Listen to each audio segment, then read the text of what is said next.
Hello, this is the walkthrough video for Learn to String on section 6. So let's get started.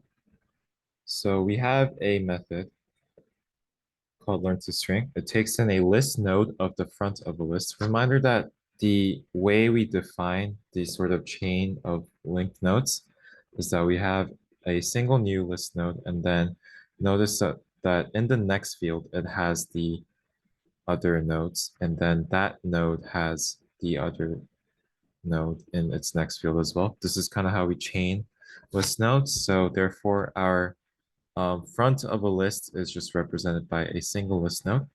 And we're going to return a string representation of this list. So here's the format we have to follow. We're going to wrap the content with square brackets, and we're going to have comma between values, but not at the end. So kind of this natural looking string representation. So let's get started by writing the method header out. So this is a public static method that returns a string called learn2string. And it takes in a list node variable, and we're going to call it list. Right. So um, one thing we're going to do is we can think of kind of accumulating the string content. So we're going to build this up throughout the method. So we're going to have a toReturn variable. We can initialize that to the opening square bracket, which will always be there no matter what. And at the end, we can say that toReturn plus equals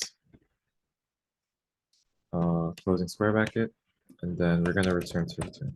All right.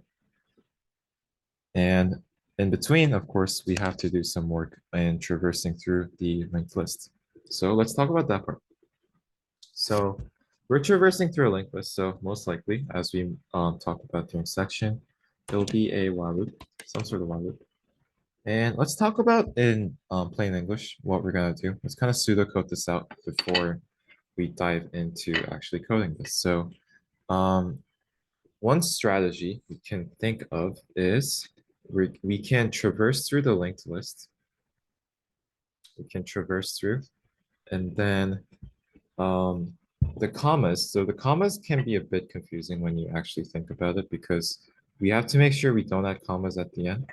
So what if we only add commas if it's not the last node? That's kind of what's going on naturally. So we're going to say if not the last node. By the way, we're going to replace this, of course, with real Java code soon. If not the last node, we're going to add a comma and a space.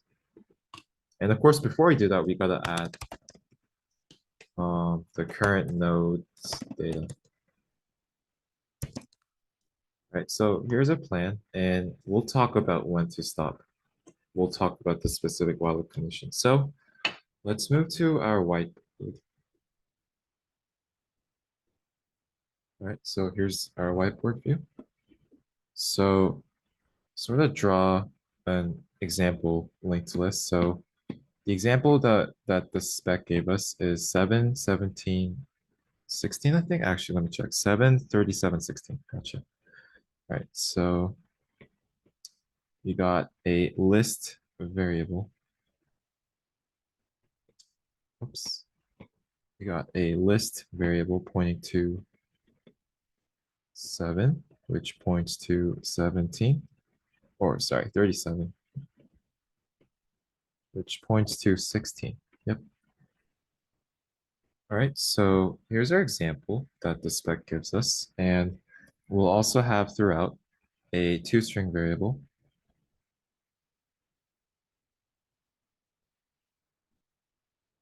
that currently has the opening square bracket, and we know it's going to end with the closing square bracket. So one strategy that you saw during section would be having a curve pointer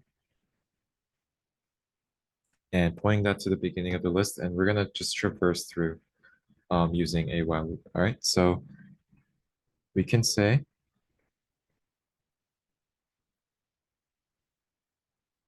so while loop, and we can say toString plus equals cur.data, because the number gets added for sure. So in this case, we're going to first look at this. By the way, we have to define the cur pointer before and we're going to point that to list. All right, so we can say 7 is added. And then we said that if not last node, if it's not the last node,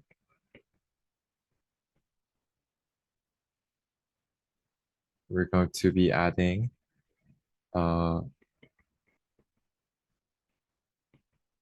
the comma and the space, right?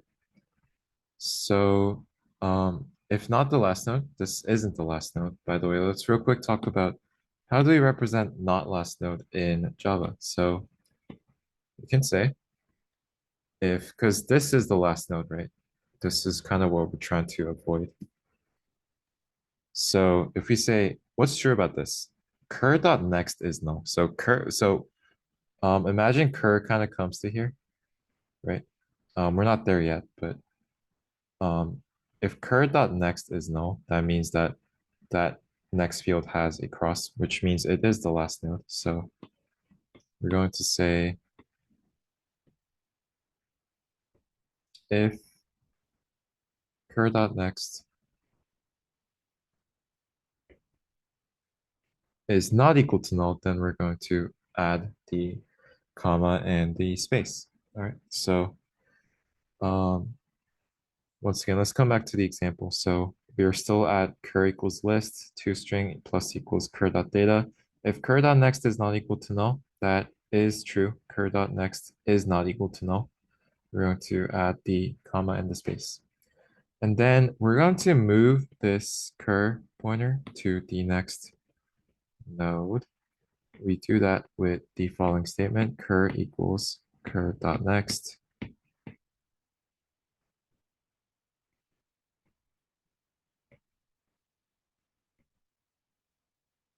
Right? So let's look at 3.7. So we're here, toString plus equals cur.data. That is true. Cur.next is not equal to null. That is true. Got to add the comma in the space. And then once again, we're going to do the cur equals cur.next.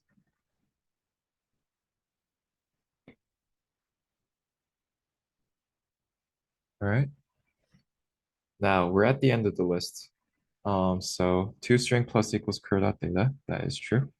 We don't want this to happen. So cur.next is null. So that's not going to be answered, that conditional right there. So successful, cur equals cur.next. Now, if cur equals cur.next is called on this, cur will go to null, right? Because cur.next was null. So Java will say, okay, I'll go to null.